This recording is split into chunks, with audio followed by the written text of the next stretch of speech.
This is a really interesting point. Excuse me for interrupting again, but I just want to underscore it. You have a population of people who need kidneys.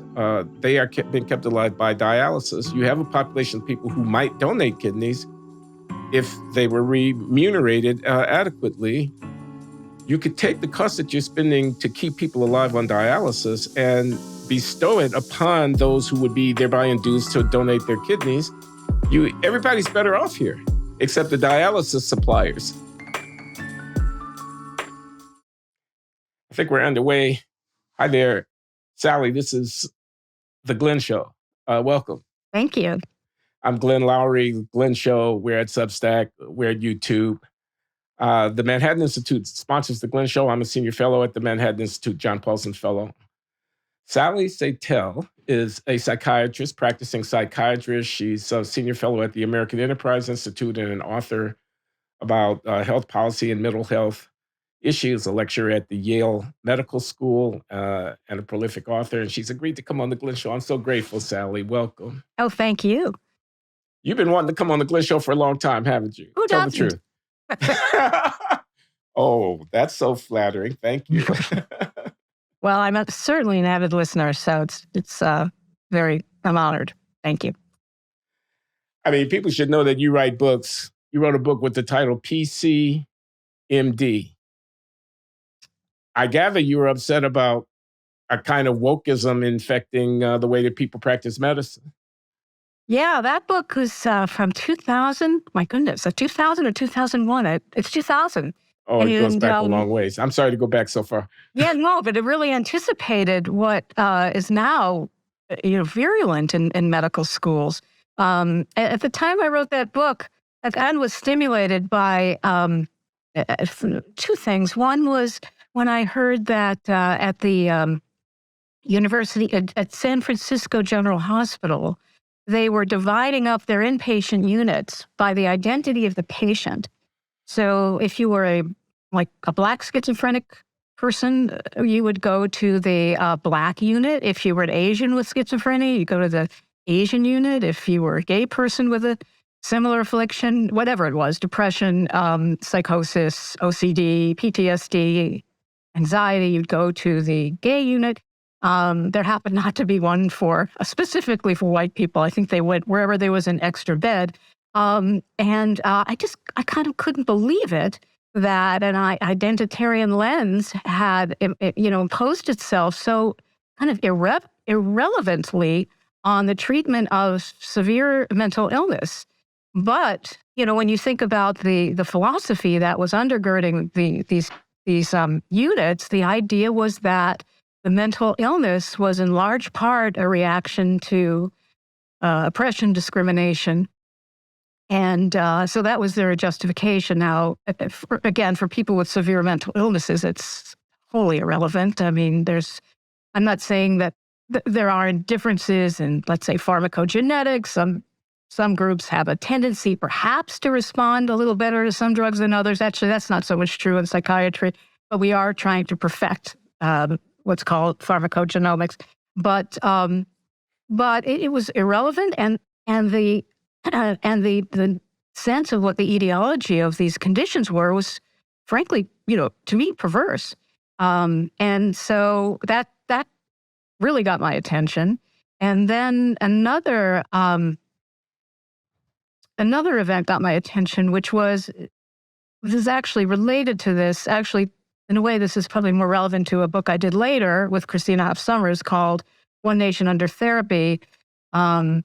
Actually, that had to do with kind of the presumption of fragility that was taking over psychiatry and society in general. And what prompted me to write that book with her was what happened after 9/11, which was battalions of grief counselors.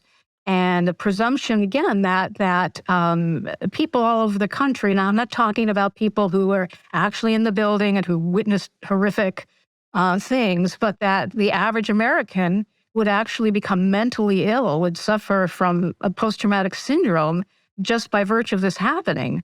Obviously, you're mentally ill if you don't have a profound reaction to it, but this idea that we needed psychiatrists, we needed experts to help us get through this, when frankly, Rudolph Giuliani knew what we needed at the time, which is, community and information. So I jumped ahead of PCMD to talk about that other book. No, but I got to ask you something, since you're doing that, which is COVID, which is, did you see anything in the reaction to the pandemic that reminded you of the concerns that you had about over-therapeutic importation of mental health narratives into other kinds of political experience? Yeah, I did. I remember, I think I wrote a piece on that, trying to separate out, a normal reaction to, a pretty dramatic event in the country that had significant economic ramifications for some people. I mean, losing your job or incurring some, huge economic reversals is massive. Having your kids' schooling disrupted, and then your own life, deaths, for heaven's sakes. I mean, yes, these are highly enormous impacts on people's psyche. But A, they're normal, and B, we can address them. We don't need psychiatrists. You need some kind of economic aid. Again, you need support for families.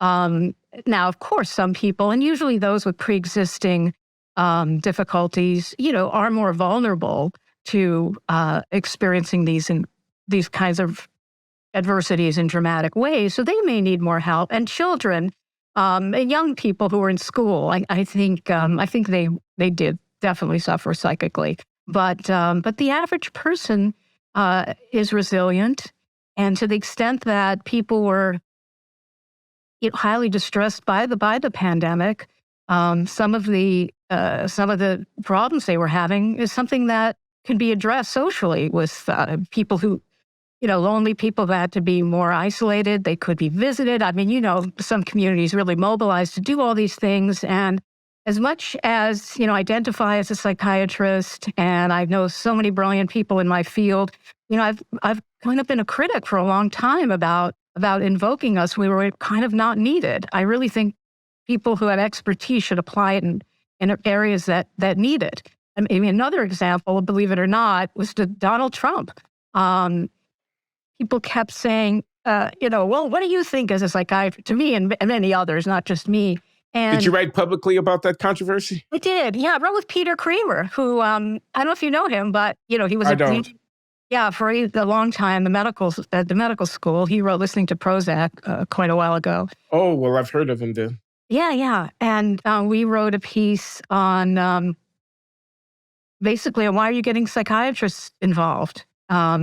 First off, all you need to know is visible in his case, in the case of the president, to the public. He's highly visible. And we don't need a diagnosis. There was always this obsession. What's his diagnosis? What's it? Yeah.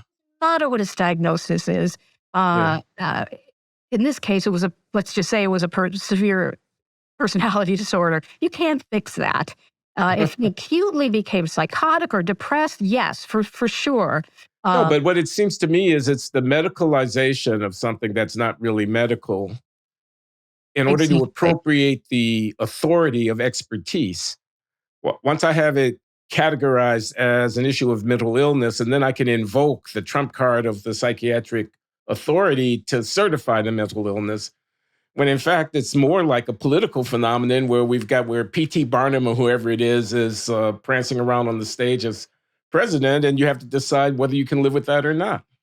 Well, that's the other thing is that people elected him with full transparency. Yeah. And so the point of our article, it was in response to a commission that Jamie Raskin was trying to set up as part of the 25th Amendment that would use psychiatric expertise. And, our point was, look, unless it's an acute change in behavior or thought or, mood, in which case probably a clinical phenomenon was taking place, leave us out of it. It's political, whether you decide to impeach him or not.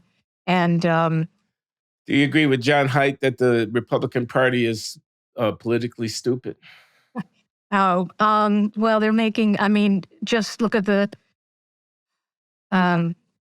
the State of the Union address. I mean, it's just appalling to think that, if what should be respected Congress people are booing a president. I mean, that's not how you constructively disagree.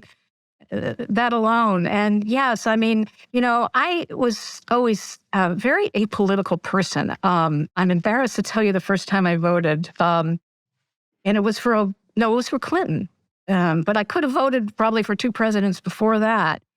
And then I voted for him. But then the next year, this was 1993, right? So that year, I left my assistant professor post at Yale School of Psychiatry and did a Robert Wood Johnson Health Policy Fellowship.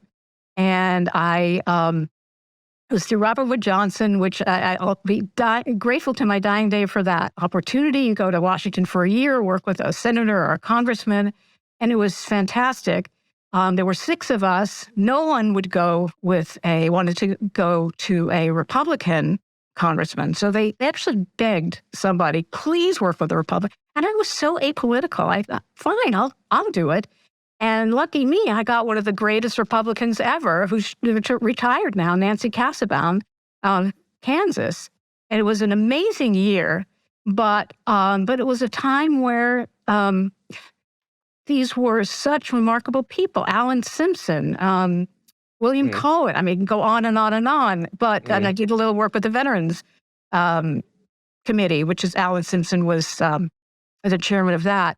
And it was an amazing experience, and it's just such a different culture. I realize that's quite a while ago, but it's at least the visible.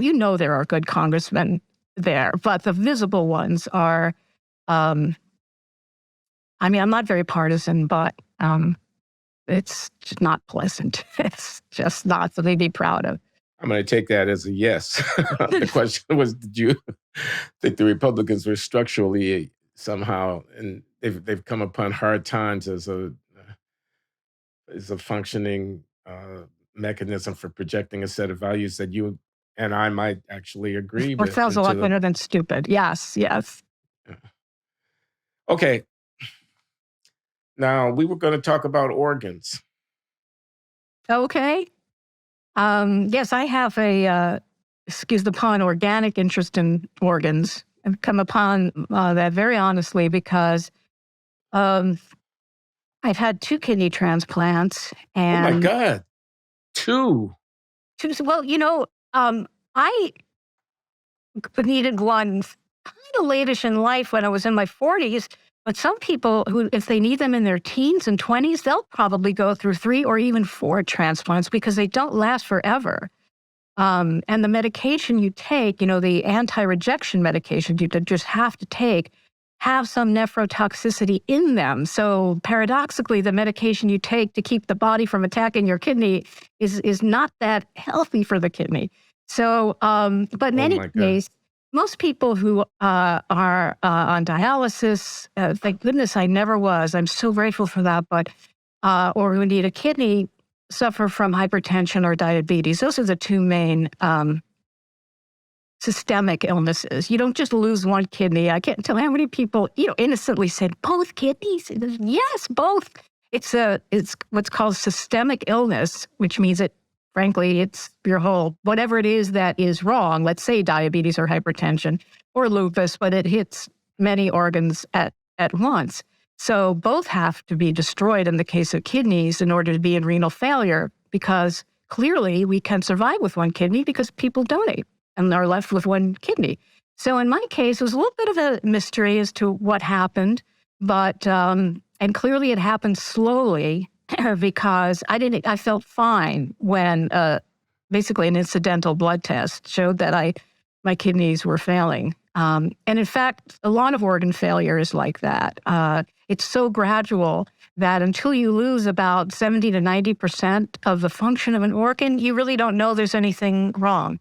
So you never experienced any consequence of the failure of your organs? Well, as time went on, it was sort of diagnosed in 2004 just from a blood test, and a blood test that was taken just as, a regular blood test. And So it took me about, frankly, 2 years to find a donor, and that was an ordeal that I have written quite about. But anyway, and to answer your question, by the time, um, at the time I found that donor finally at around 2006, end of 2005, transplant was in 2006. Yeah, then I was feeling not great, and it looked like dialysis. I have to get on dialysis, which you could say, thank God dialysis exists because it really is. It will keep you alive for many years, never as many years as you would have otherwise survived had you gone to transplant. But it's a bridge that doesn't exist for people with liver failure. With heart disease, there are some assist devices that can help, but that's only for a certain kind of heart disease. So, thank goodness it exists, but it's kind of dreadful for most people. It's 3 times a week, 4 hours a day, very exhausting, sometimes painful. People Yeah. often become disabled as a result of that. So anyway, I knew, from medical school that I had to find a donor, and that was an interesting odyssey, actually. This was the first kidney. Yeah, the first one. You don't know, should you ask people because it's really a momentous kind of request. And I didn't have a family that was in a position to do it, so I was basically dependent on friends, and people kind of kept canceling, and it's hard to get too angry. So of course you don't, although it's devastatingly disappointing. And Kept canceling, meaning they had said they agreed, would do it, and then oh but my one God. no, one woman, her husband said he'd divorce her if she did it, and another, Wow. Oh no. yes, another one. Believe it or not, this story always.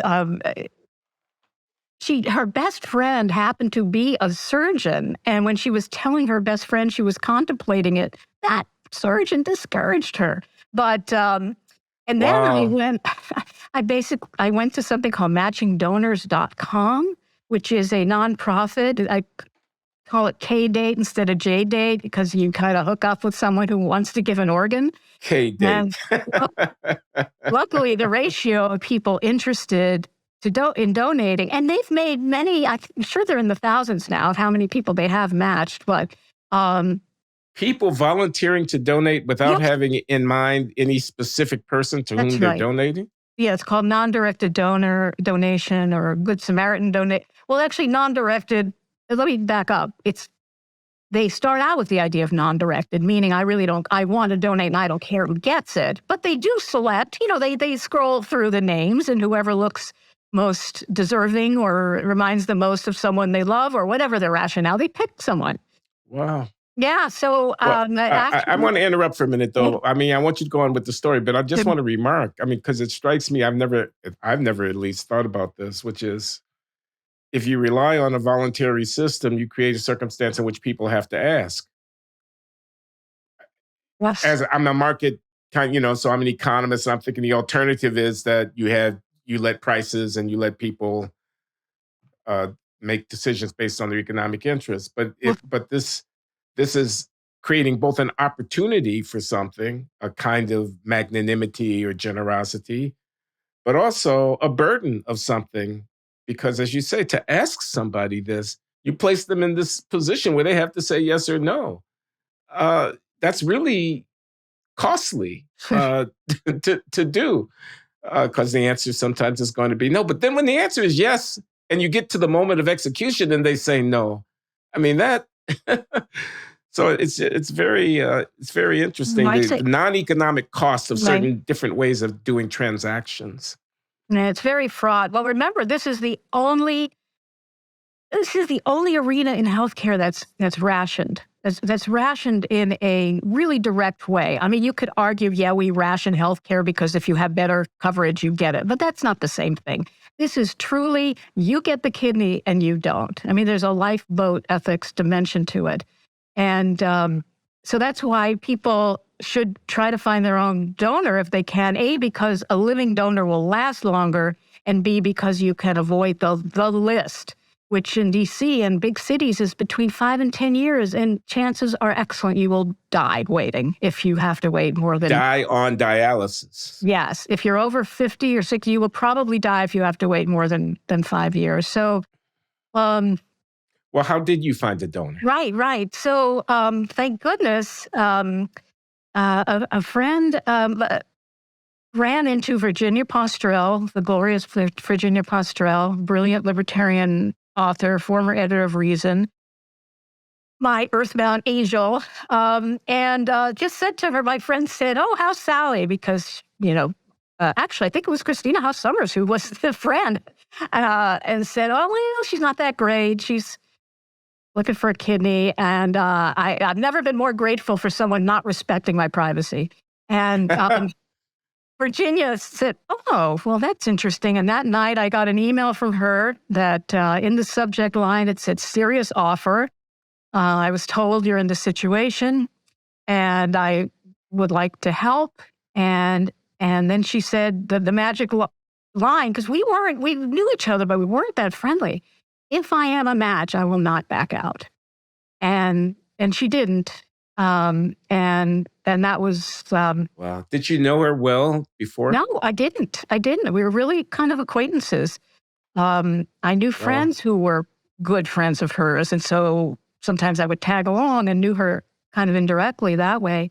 But no, and it was very principled. I don't mean to say it wasn't an empathic move, but it was also very principled on her part. And her husband, thank God, you can't forget the spouse. Because if he was against... well, Virginia's the type of person who would probably do it anyway, but the spouse... but her mom wasn't thrilled. Of course, now the mom's fine with it. And now we're going on 20... next year it'll be... well, that was 2006. So, no, it had a very... it was wonderful, but it completely radicalized me about how we have to change the organ donation system. Because while altruism is an exquisite virtue, and clearly I'm the living embodiment of it, because I went on to get another transplant. Unfortunately, Virginia's didn't last as long as it should. It only lasted 10 years. I won't go into why. It certainly wasn't her fault. But a living kidney should last between 15 and 20 years.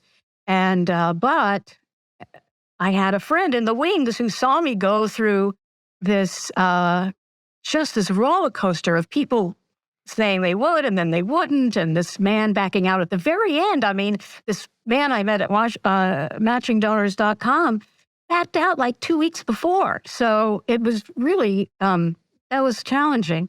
So she'd seen me go through all this. Kim Hendrickson, I'll give her a shout out too. She's a political scientist and does amazing work running a kind of a interface with police and housing for homeless folks near Seattle. And she was younger at the time and wanting to have kids. And she said, "Well, if I have my kids and heaven forbid you need another one, I'll keep it warm." And she did, and she was there. And so I've had two amazing experiences, but you know how many people don't. How intrusive is the surgery for the donor? It's they use a laparoscope, so they don't even have to do... the old days, they did massive nephrectomy. You'd be left with a huge scar called a nephrectomy scar, and a nephrectomy is obviously removal of kidney, which is in your back. And they'd go through the flank, and it was really debilitating. A person who did actually manual labor probably couldn't work or pick up heavy things for months. But now it's done through an incision in the abdomen. They eat as small as they can, maybe an inch, and they wiggle it out. And she was home in 2 days. So I'm not trying to trivialize it, but it's also not the most... a liver transplant is much, much more invasive and much more debilitating in the short term. The good thing about a liver, if you were to give a lobe of your liver is that it grows back within 2 months. It's pretty amazing. But kidneys don't regenerate. Donors have part of their liver taken and then provided to the patient. They continue to live on, and the liver regenerates itself. Yeah. what is known about the effect of being a donor on subsequent longevity of the donor now with one kidney? Right. That's a good question. Well, of course, as you can imagine, physicians it was something very important to them. And there's been quite a bit of longitudinal research in this country and elsewhere. And their longevity is not compromised, at all. There may be a tiny bump in their renal function, but it's not clinically significant. Now, you have to take into account that these are extraordinarily healthy people to begin with, because you wouldn't be a candidate for transplant unless you were already healthy.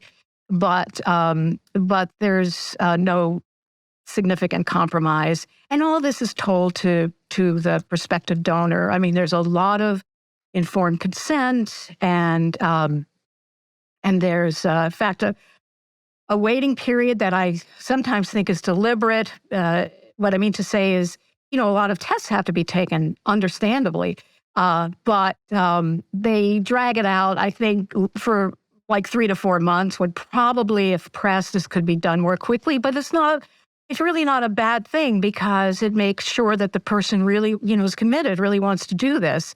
And in fact, some people don't want to do this, which is a kind of a travesty of the concept of altruism, in a sense, meaning that, it may be a relative, because people, of course, look within the family first. And it may be, it's probably a relative. And people have to have, immunological match, not as tight as it used to be.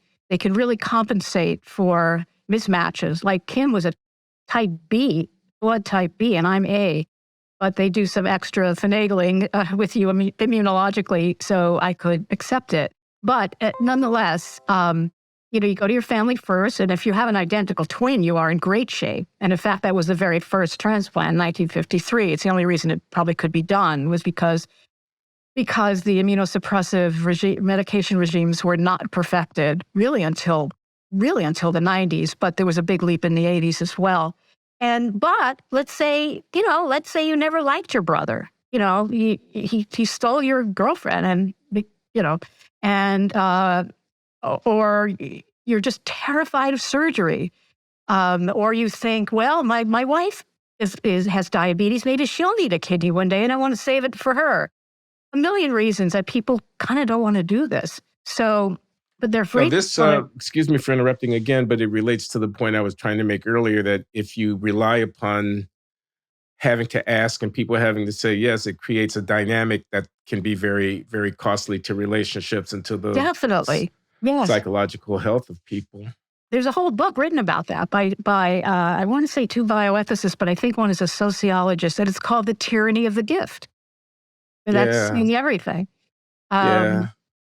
So just back to the example, though, that if someone doesn't want to do it, when he or she is being examined, as a prospective donor, says the doctor has to say, listen, between us, do you want to do this? Because talk about a noble lie. I will say you're just not a candidate. You're not physically healthy enough. You're not a good match. You tell me. And I think that's the right thing to do. But it puts people in, really, yes, a position that is, the whole thing is unfair, just distasteful to have to, lie, and the conversion, and some people do go ahead and do it. And they're not really that committed, but they feel so much familial pressure, or they want to stay in the will, whatever. So, the system is, that's just one reason why the system is broken. The main reason is it doesn't collect enough organs. And there are about 110,000 people, I think, or 120,000 people waiting for all kinds of organs. About 80 to 90% of them are typically waiting for a kidney. Now, that's not because the kidney is the organ that's most likely to fail in the human body, but it's because dialysis can keep people alive long enough, hopefully, to get a kidney. But, 11 people will die tomorrow at this time because no one had a Virginia or a Kim, to save them. And I happen to think, as kind of radical as this may sound to folks, that we have kind of romanticized altruism has the sole legitimate motivation for giving an organ. I mean, again, who could be more grateful? But if we were more, if we would reward people for giving donors, if we would compensate them, I mean, this is an empirical question, but I am sure. I don't think you have to be, Milton Friedman to know that you would get more organs. And that's and how that could be done is something that colleagues and I have been, working on for years. And in fact, there's a congressman who finally introduced legislation that might allow pilot trials, although it's very much an uphill battle. Well, before talking about how it could be done, maybe we should talk some more about should it be done. And I don't have a dog in this fight, so to speak, but I can imagine people objecting to allowing money to be the medium by which you decided whether or not uh, this transaction was going to happen because you're commodifying the body. What would Leon Cass? I know you know who I'm talking about, but I can remember reading some essays. He was a very thoughtful Yes. observer about medical ethics kind of questions. The integrity and sanctity of the body or something like that, and commodification and the commercialization and that kind of thing. Not to mention that if, it's a price mechanism that rations, then those who have resources will be at the head of the queue by, at virtue of their ability to pay. And you have the attraction on the other side, which is that those who have very little money will then be lured into or induced into using their bodies as the way in which they are able to secure their future and the ethics of that. So you want to address those concerns? Definitely. And yes, Leon Cass was my colleague at AEI for a while. And although we disagree vehemently on this issue, he is one of the most thoughtful, respectful of his detractors. He's far more gracious to people than they have been to him. The public health establishment was no fan of Leon Cass's about issues that transcend the kidney issue. And he writes just beautifully. And he did write a book called Life, Liberty, and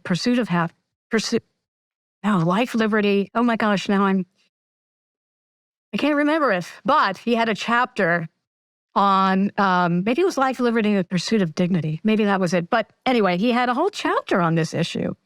And yes, he recounted what Michael Sandel would call arguments from corruption, as opposed to arguments from consequence or utilitarianism.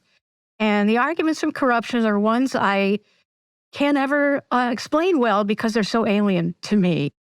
And they have to do with, as you said, commodifying the body, the idea of it being somehow undignified, the sanctity of the body. I always love to debate people because I can never really do a good job on their side. I tried to hum a few bars, but that's it. I'm done humming. I can't go any further, but that's what they say. And they do believe it sincerely. And to the extent that some of their arguments might be, I don't think they're arguments, they're sentiments. But to the extent that one might have, for example, the commodification point, that it might be something you could approach with reason, meaning argument. You would say, well, medicine commodifies the body all the time. The surgeon has to be paid to take your organ. The nurses, the hospital has to be rented. I mean, there's money flowing through this entire system. And the only person who gets nothing is the one who makes the sacrifice and takes the risk. Now, that's compelling to other people. I don't know that would be compelling to Leon Cass. But can I tell you, one of the things Leon said, and this is why I respect, because he was so honest, he said, but if it were my kid, I'd buy one. If I had. That is honest. He'd admit it. Okay, so I'm trying to imagine what this mysticism might be. and what this commodification objection, this corruption argument might rest on. I'm trying to imagine it. And I'm thinking that it is related to the what Steven Pinker calls the ghost in the machine, issue, about the soul, about whether there's anything there other than the physical, material body, whether there's a spirit there, whether we can give any sense to the idea that there's something ethereal, something, some image of God that's there that is not the flesh and blood. And the reverence that we would have, the worshipfulness almost that we would have about this physical body, so as to not want it to be violated, commodified, reduced to a thing, is related to our sense that it is the dwelling place of this spirit. Now, that's not a crazy idea, is it? I mean, it's a religious idea, though. Yes. I grant you that. It's not a scientific idea. It may not be a crazy idea, but is it enough of an idea to cling to in the face of someone's death? That if you basically said, yeah, I believe this, but I'm willing to suspend it so someone else could live, how pro-life could you get? And so while I kind of respect, if that's the right word, the fact that some people hold this thought, where I frankly don't respect is that they would let it get in the way of saving a life. That I just don't understand. And I would hope they could tolerate the discomfort so someone could live. Let me continue in this vein. And I should just say, I mean, I'm devil's advocating a little bit here. I really have great sympathy for what you're saying. I'm an economist after all. I mean, yeah. But here, I want to talk about the battlefield and the fallen soldier, and you send 3 more troops out to get the guy that was fallen. And you in effect are doing this thing. I mean, you're risking life. It's not that you are foregoing the perpetuation of life. You're actually indulging the loss of life, but on behalf of this thing, this abstract thing. In the case at hand, when the soldiers go out to retrieve the fallen who's dead, we're going to get his body. We don't leave anyone behind. This is this idea. We're spending life in a way to affirm something that's intangible. So again, this. Yeah. I don't know. I don't have a conclusion from that. I meant that to be a provocation.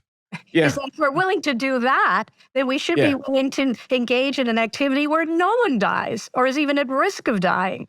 Because, of course, operations can go wrong with the donor, but it's very, very, very rare. So here it's, the risk is infinitesimal compared to that. But I will say that Michael Novak, who is a very serious Catholic and also at AEI, did write an article for First Things in which he was endorsing the plan. We haven't even got to how it could work. Or at least... Yeah, we were talking about whether it should work. We should talk about how it could work, too. Well, no, you have to do should first. Sure. So there are two kinds of objections, and one class, which we just talked about in a brief way, is, as I mentioned before, because I like Michael Sandel's dichotomy here of corruption versus, that something's corrupting. It's right. I mean, I guess that's the essence of it, that it's corrupting. And, to the extent, if you want to get your information on that or your visual from that, using the black market in organs, well, damn right, it's undignified. In the black market in third world countries, it's a horror show. The people are so poor, they barely understand if they're even given informed consent. They don't know what they're getting into. They're promised money, they don't get it, and there's no recourse. There's no follow-up if they develop an infection. Many of them probably weren't even healthy enough to begin with.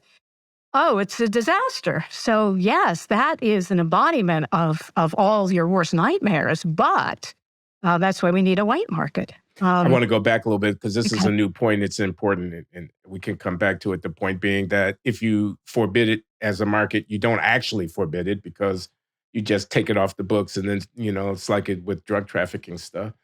Yeah, clean. But the thing that I wanted you to address was the inequality thing. The fact that if you put a price on organs, the people who are going to be donating are the ones who have economic need, and the people who are first in the queue for acquiring are the ones who have economic means. And many people would feel that that's unfair on both sides. Well, that's right. That's the first of the two objections that make people nervous. One, that it will benefit wealthy people, which, as an aside, is interesting that this whole problem is conducted in a parallel universe. That's true in the world anyway. But since this is the novel thing and there's so much status quo bias, you have to address it. So as you said, why about the wealthy benefiting? And then the other thing that really gets people nervous is a poor person rushing into this kind of thing, someone who desperately wants money and then on top of it will regret it later. So the plan addresses both of those. The first about who can afford it, it would be a third-party payer. So anyone who needed would be, you could even use the same list we already have now, which is largely a first-come, first-served list, which I should say is different from livers, that I mentioned before, because there's no dialysis equivalent where the people who are closest to death are first in line. For kidneys, it's a little different because of dialysis. So that's frankly the answer to that.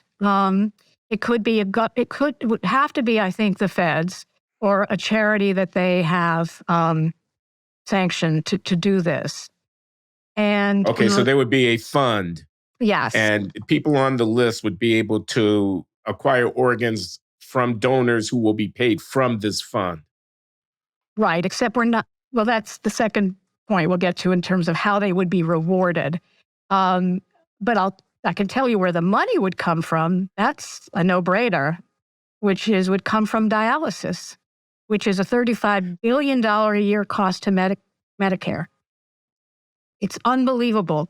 I think that the ratio is 1 to 5 or 1 to 7 in terms of people on dialysis, and there are a lot, almost 500,000 now. They comprise maybe 1%, I think it is, of the Medicare population, but consume about 5 to 7% of the. Yes, it's outstanding. It's a huge expense. So this is paying for itself. More than that. But yes, so it's really. You're foregoing dialysis. No, this is a really interesting point. Excuse me for interrupting again, but I just want to underscore it. You have a population of people who need kidneys. They are being kept alive by dialysis. You have a population of people who might donate kidneys if they were remunerated adequately. You could take the cost that you're spending to keep people alive on dialysis and bestow it upon those who would be thereby induced to donate their kidneys. Everybody's better off here, except the dialysis suppliers. Oh, and I've often thought that they are the ones who, whenever we've gone on the Hill to try to talk about a pilot trial of this kind of thing, I think they're right behind us saying, you don't want to do it. But anyway, then the second objection that I raised, you didn't, but is this notion of people who are desperately poor rushing to do this and then regretting it. And so the answer to that is to not offer what desperate people want, which is immediate cash, and to build in a waiting period of 6 months to a year. And then to do something radical, which is to respect the autonomy of poorer people to know it's maybe in their own best interest. They'd go through the same medical procedure and screening as anyone else because the infrastructure is already there. They would be, amply rewarded. I mean, people talk about exploitation. No, exploitation is when you don't give someone enough money.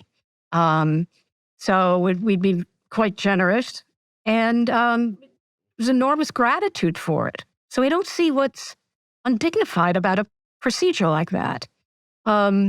So the and about the poor people. Oh, the other thing people say is mainly poor people. Oh, you did say this would line up to do it. Well, frankly, I'm not quite so sure. It's an empirical matter, and that would be interesting to look at. I think people who are poor and or less well educated are very and sometimes and often minorities are distrustful of the system, of the medical system, and of procedures in general. That's documented. So I don't know. Maybe they would. I think it would be mostly graduate students, frankly, people who are well educated, who have a real altruistic impulse. And I don't mean poor people don't, but I mean who feel like they can act on it and who have earning power. But right now they want some kind of down payment, on a house or loan forgiveness, student loan forgiveness. So. Anyway, I think that's who would do it. But when people say poor people would rush into it, well, who do you think is waiting on the list? I mean, God forbid, Glenn, you needed a kidney. I bet half the people listening to you would offer. Have you ever seen a movie star, or a basketball player? There's a lot of basketball players who've gotten kidneys. And Alonzo Mourning is one. And he actually has a nice fund where he helps donors to free some of their expenses. And that's lovely. That's nice. But, they don't suffer this. I'm sorry they were sick, of course, but they don't have that agony of who's going to help me out. People are knocking down the door to help them out. But anyway, it's poor people and minorities who disproportionately populate the list and die. So that's who would get, because people like me, thank God, I shouldn't. I still worry if I need a third one. I'm actually trying to be nice to my interns, but that I wouldn't have to be on dialysis. I mean, who the hell knows? But people, of means they have a bit bigger social networks. They have a better shot at getting them. And I'm confident that some pay people. And truthfully, I would. It's against the law. It's against the 1984 National Organ Transplant Act to give anything of what's called valuable consideration, to take it or receive it. So literally the actual donor could be, I think it's a $50,000 fine or 5 years in prison. Well, it is against the law. So we have to change the law to proceed here, which is something that, again, a group of us have been trying to do for a long time. But that's the basic outline, is that there's a third-party purchaser. I hate using that word. It's technical, but it's a next in line kind of a thing. The donor is protected, just as they are now. Really, the only difference is they get something in return, but it's not cash. It could be a refundable tax credit paid out over a number of years. Actually, I have a whole tax plan written with Alan Viard, who's a tax expert at AEI, an economist. And you can be creative. It could be money they could give to a charity. So what needs to happen for this to happen? Is someone in Congress get behind it and make an issue out of it and build up the support in Congress to enact the relevant legislation? The paradox is that the public in various polls, and there have been a number of them, not just one, are really very open to the idea, not of a classic free market, but of the kind of arrangement that I described. Mm-hmm. Pretty open to it.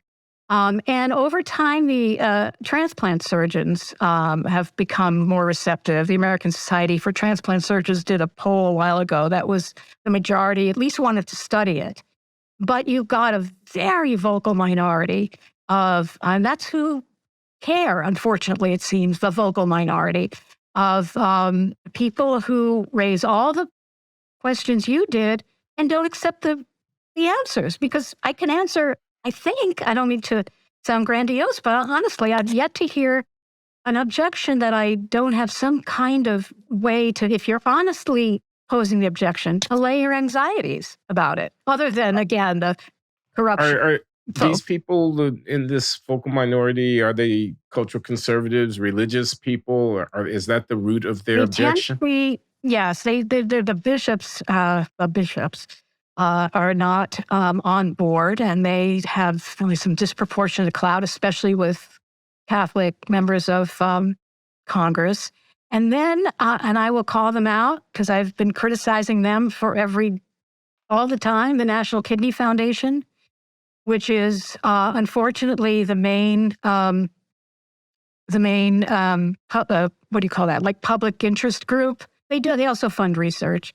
And they do many good things. They do hold public screenings for blood pressure and lots of information they give out, and they try to encourage altruistic donation. All that's great, but they have just been extremely, really quite an obstacle to any movement on this.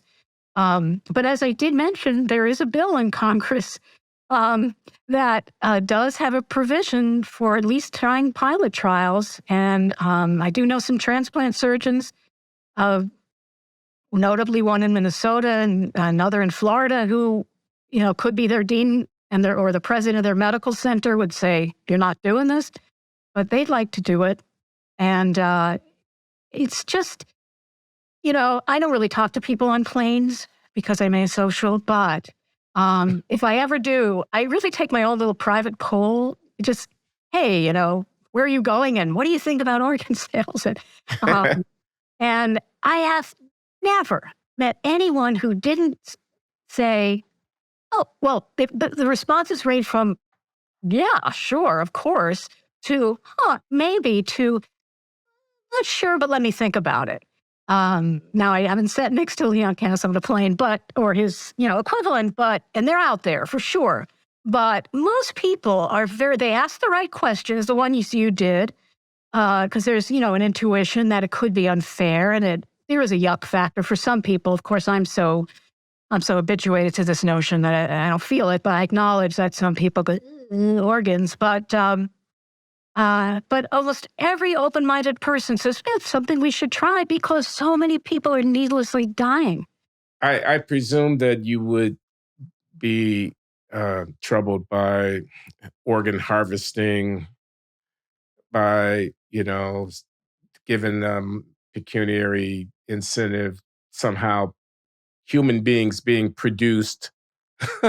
Oh, you mean never let me go or something like that? I don't know that particular reference, but I think that's what I'm talking about. Yeah. Oh gosh, of course. I mean, if you were a strict utilitarian, you'd kill one person and then you can give organs to another. Yeah, you can farm them. 8 organs. You can get 8.